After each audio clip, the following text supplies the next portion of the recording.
Today on the Playbook podcast, federal prosecutors indict former FBI Director James Comey on 2 counts, just days after President Donald Trump publicly implored his Justice Department to quickly seek indictments of his perceived foes. What we know, what it means, and what comes next. Hello, I'm Adam Wren. And I'm Myah Ward. It's Friday, September 26th. And this is the Playbook podcast. There's a lot of news, so let's get right to what's driving the day. Last night, federal prosecutors in Virginia charged former FBI Director James Comey with obstruction and making a false statement to Congress. That comes, of course, Myah, just days before the 5-year statute of limitation runs out on this case. And of course, just days after the president took to Truth Social to demand that Attorney General Pam Bondi more aggressively pursue criminal charges against Comey and other political enemies. The charges on this stem from Comey's testimony to the Senate Judiciary Committee in September 2020 about the FBI's investigation into links between Trump's 2016 presidential campaign and Russia. Comey, of course, has denied the accusations, and in a video posted last night, he proclaimed his innocence. And he hinted at a strategy for challenging the case against him as an act of political vengeance by Trump himself. He said, quote, "We will not live on our knees, and you shouldn't either," end quote. Comey said, "My heart is broken," he said, "for the Department of Justice, but I have great confidence in the federal judicial system, and I'm innocent, so let's have a trial," end quote. I'm fascinated by all of this. This story, of course, took over Washington last night. Reporters' phones were burning up. I'm interested in what you make of the timing here and whether you think that, things are just so hardened right now that, this is just fuel for Trump's revenge fire, to put it in a succinct as way as possible. Yeah, this has long been a priority of the president's. He's talked about this for months, for years. It didn't come out of nowhere. It's the same thing that we're seeing this week with his Antifa executive order and these promises to go after left-wing groups. They took that further on Thursday as well. So, none of these are new ideas in Trump world. But that being said, you're right. The last 2 weeks have felt really heightened to me. And I want to be clear. This is purely observational just from my time in the White House, from being in the Oval with the president and, his demeanor. Since Kirk's assassination, that side of Trump that we've seen, this fixation on revenge, it's come out, time and time again over the years, but it's been even more apparent over the last 2 weeks. And there's been this aggressiveness, even more so than normal, and how quickly they're moving on everything from these policy rollouts to what we're seeing with Trump and the Justice Department. And it's felt a little bit different. I'm not saying that that's the entire reason why we're seeing it now, but it has definitely felt like it has fueled these priorities that have been there the whole time. Yeah, and we should zoom out a little bit just in the last few weeks in the month of September for context here. It's not just James Comey. We're talking about Jimmy Kimmel, Lisa Cook, John Bolton, Letitia James in New York, and so on. Why are we seeing this now? Is it just Kirk, or is there a sense in the White House that Trump has won so many of these battles in the last 9 months that he's emboldened, whether it's Harvard, whether it's any of these prestigious white shoe law firms? Does he feel unconstrained? Yeah, I think it's a mix of everything you're saying. And a lot of the reporting I do on immigration and in the policy space, a lot of this goes back to that first term and Trump being unleashed and feeling less constrained and not having some of those same officials who were holding him back, who were telling him no in that first term. It is a totally different environment. And particularly, I was writing a story this week about the Antifa and going after left-wing groups. And that's something that came up when I was talking to Bannon, when I was talking to, DHS officials from his first term. Like in 2020, the Justice Department was holding him back in a lot of ways. And so that is definitely different. And we've already seen signs of how the White House is going to message this today. Whether Trump sticks to the script is going to be another question, but they've already began framing this earlier this week. They're already kind of starting framing this as, this push for Trump actually restoring a Justice Department that demands accountability. And so that's the way that they're trying to frame this. Yeah, and Maya, there's a lot to still develop and come here. Where do you see things heading from here?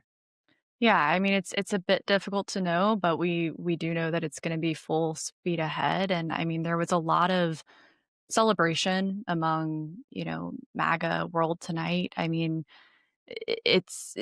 they're suggesting that this is just the beginning, so maybe it's not just going to be Comey, that we're gonna see this continue to move ahead. We do know that the 2 felony charges carry a maximum penalty of 5 years in prison, and we also know that a 2020 Biden-appointed judge was randomly assigned Thursday evening, so that's gonna be interesting as well. Comey is saying that he's ready for a fight. Like you said, we're going to hear from him again. And I mean, so far he's been really defiant and said that he's not scared and that he has faith in the judicial system. Just zooming out here, Maya, it looks like Comey was sort of the bête noir of Democrats in 2016 because of how he hurt former presidential candidate Hillary Clinton's chances for the White House with his infamous press conference. But Trump doesn't like him either, and this he seems to be another in a long line of targets that Trump picks. Where defending that target is not always sort of electorally or within a party popular to do so. I think of Harvard. I think of some of these law firms. It just seems like he has sort of a carefully crafted scope here where he's going after targets that are politically unpopular.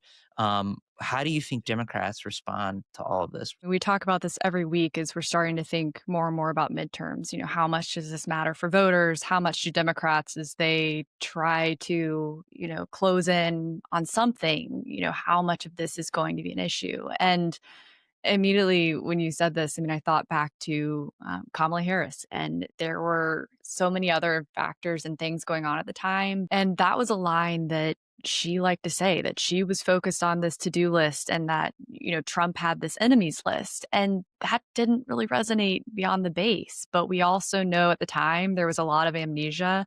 And I guess my question is, maybe we saw that with the amnesia at the time with focus groups and polls, but now that Trump is in office again, do these issues resonate more? If he takes this revenge tour well beyond Comey, is this something that Democrats really elevate? And does it play differently in a midterm cycle when Trump is actually in office?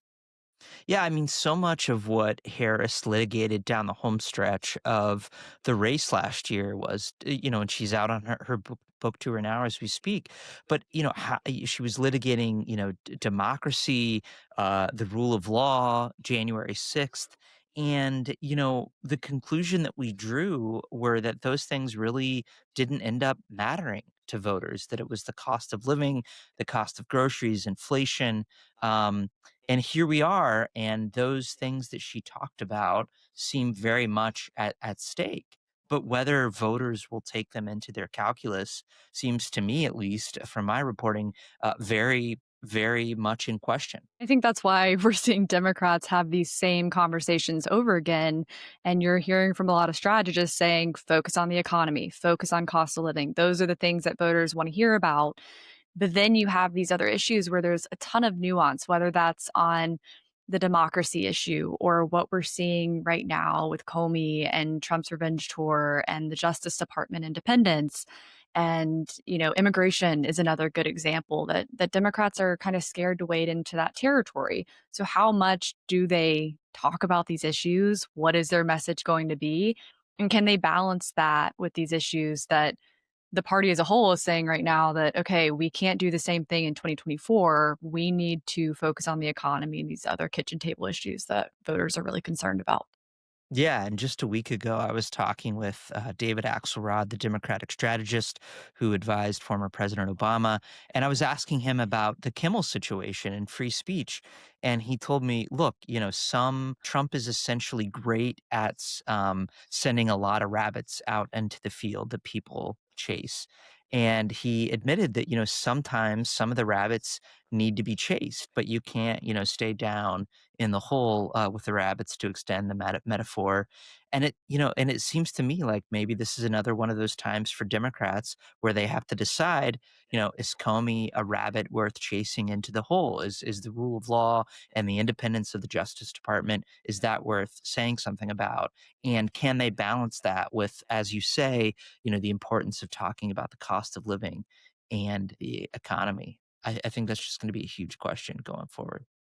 Yeah, absolutely. And I mean, I think that's a challenge with the Trump administration on a number of fronts. I mean, I'm sure that you feel this in your reporting. It makes me think back when Steve Bannon said in I believe it was January that it's going to be days of thunder. And I mean, that's what it's been. It's constant. And even as a reporter, I think, prioritizing stories before, we move on to the next thing is a challenge in this environment. And it is in the political environment as well. And we're seeing that. I mean, there have already, just since January, been so many iterations and emerging messages from Democrats that just they haven't stuck because they've moved on to the next thing and they're still circling around, what is that message going to be? Myah, there's no place better to leave it than right there. Thanks so much for being here. Thanks for having me. And that's all for today's show, but we have much more news and analysis in today's Playbook newsletter, which you can find at politico.com/playbook. And that's all for today's Playbook podcast. We have much more news and analysis in today's Playbook newsletter, which you can find at politico.com/playbook. We'll be back Monday. Have a great weekend.